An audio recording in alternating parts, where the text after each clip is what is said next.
Bonjour, aujourd'hui je vous retrouve pour un nouveau thème. Alors ce thème va être ce qui rend une femme au foyer insécure. Alors j'ai beaucoup vécu cette insécurité quand j'étais mère au foyer exclusive. Et aussi en ce moment je vois beaucoup de femmes dans mon entourage qui se sentent aussi en insécurité parce qu'elles sont mères au foyer sans activité. Et donc, c'est ce qui m'a poussée à faire ce thème. Et voilà, et je voulais partager avec vous voilà, quelques points, les points qui rendent les femmes au foyer insécures. Pour les femmes au foyer qui gardent leurs enfants sans activité à côté, ça peut être très difficile à long terme. Et ça provoque un sentiment d'insécurité sur tous les plans et petit à petit.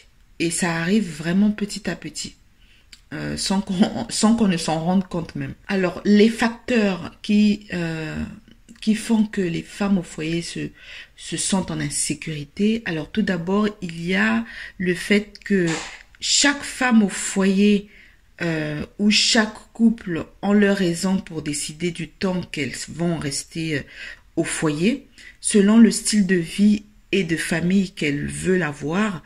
Mais quand on décide de rester longtemps mère au foyer, il y a toujours un moment où on se sent en insécurité. Surtout quand on est un peu déconnecté de l'extérieur, qu'on ne voit plus les gens de notre âge, qu'on s'enferme dans une routine prison, même quand cette routine est confortable.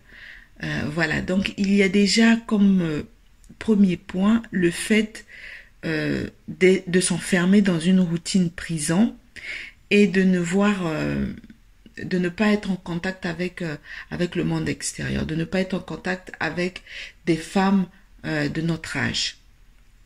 Et le deuxième facteur va être le fait de se comparer aux autres. Oui, parce qu'on finit toujours par se comparer aux autres, surtout aux femmes de notre âge qui ont choisi un autre parcours que nous.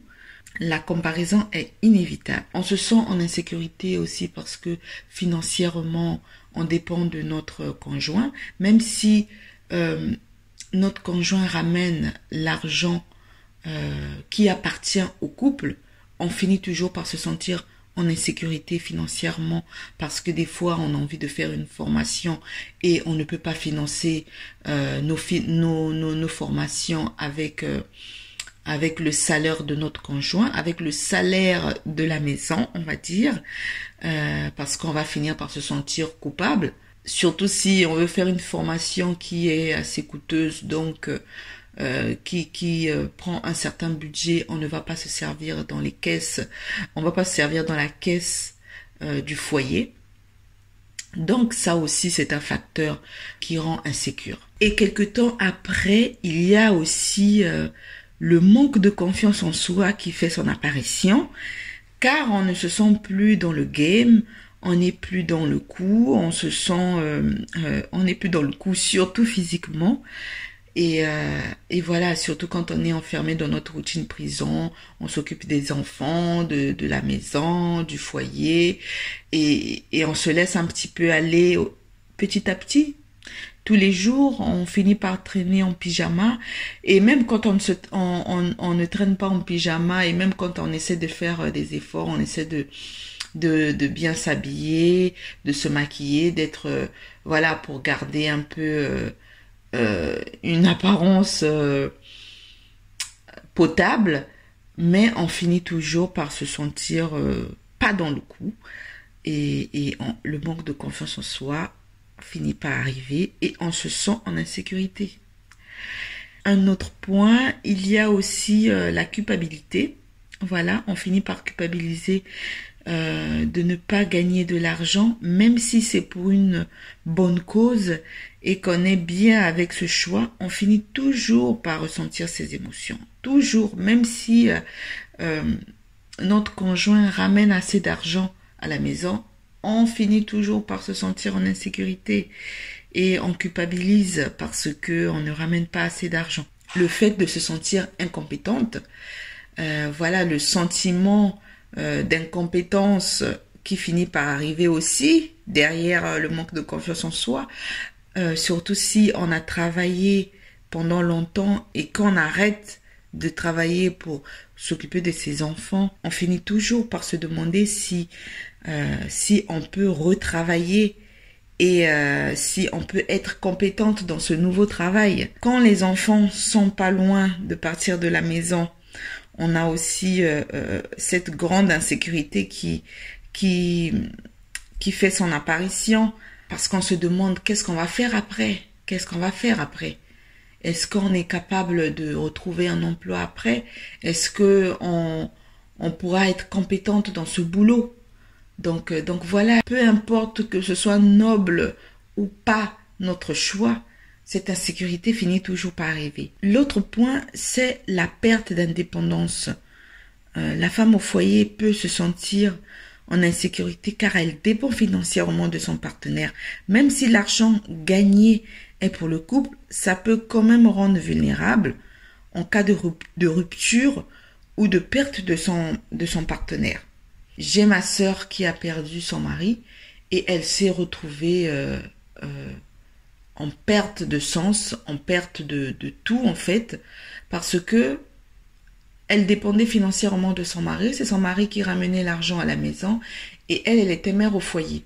Donc quand son mari est mort, elle s'est retrouvée avec rien. Elle s'est retrouvée sans emploi, sans salaire, sans rien du tout. Et il a fallu qu'elle se remette dans le marché de l'emploi pour pouvoir subvenir aux besoins de sa famille. Donc voilà, elle était en insécurité totale, elle était en perte de repères, en perte de tout. Donc voilà, on se sent en insécurité, on est perdu. Des fois, quand on fait le choix d'être totalement mère au foyer sans activité. Il y a aussi le manque de reconnaissance et de validation. La femme au foyer peut se sentir invisible ou non valorisée car son travail n'est souvent pas reconnu comme étant aussi important que celui des femmes ou des personnes qui travaillent à l'extérieur de la maison. Il y a aussi l'isolement social. Les femmes au foyer peuvent se sentir seules et isolées car elles passent beaucoup de temps à la maison sans interaction sociale ou professionnelle avec d'autres personnes. Il y a la pression sociale et la stigmatisation. Alors, les femmes au foyer peuvent se sentir stigmatisées ou jugées par la société pour avoir choisi de rester à la maison plutôt que d'aller travailler à l'extérieur. Pour terminer, je dirais qu'il y a plusieurs facteurs qui peuvent rendre une femme au foyer insécure, comme le fait de ne pas avoir de revenus d'indépendance qui peut rendre vulnérable financièrement, même si on n'a pas des raisons de l'être. Surtout si notre conjoint gagne bien sa vie, ça peut toujours être une source d'inquiétude et de stress. Et il y a aussi le manque de reconnaissance, de valorisation pour le travail accompli qui peut être frustrant et causer une baisse de l'estime de soi. Enfin, l'isolement social, le manque d'interaction avec d'autres adultes, une perte d'identité professionnelle, un laisser-aller et on ne se retrouve plus, on ne se sent plus à la hauteur. C'est pourquoi je dis aux femmes qui veulent être mères au foyer d'avoir une petite activité professionnelle, un petit commerce, quelque chose à côté.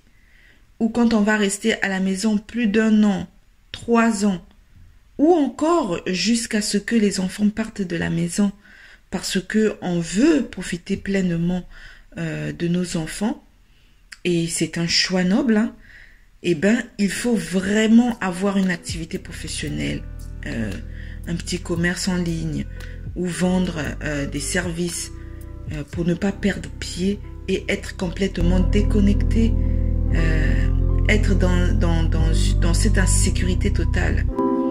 Voilà. Alors, merci d'avoir suivi cette vidéo jusqu'à la fin.